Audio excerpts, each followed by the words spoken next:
কোন মহিলা যদি বেপরদার কারণে জাহান্নামে যায়, শুধু ও যাবে না, ওর সাথে কেউ না কেউ রিলেটেড থাকে পুরুষ।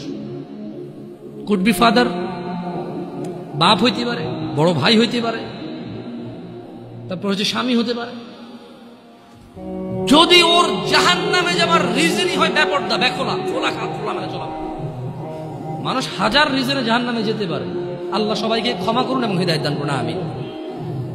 হাজারটা রিজন আছে জাহান্নামে যাওয়ার, কিন্তু যদি কোন মহিলা, এমন মহিলা যার বড় ভাই আছে, যার বাপ আছে, যার স্বামী আছে, আর ওদের থাকা অবস্থায় তার এমন একটা অন্যায়ের কারণে তার জাহান্নাম হয়েছে, যে অন্যটা হচ্ছে তার কি খোলামেলা চলাফেরা, তার জানাবা বিচারে চলাফেরা, তার বেপরদা অশ্লীল চলাফেরা, তাহলে ওই মহিলা একা জাহান্নামে যাবে না, সঙ্গে কাউকে নিয়ে যাবে। এবার যে লোকটা সংশ্লিষ্ট সময়ে দায়িত্ববান ছিল সে যাবে সঙ্গে।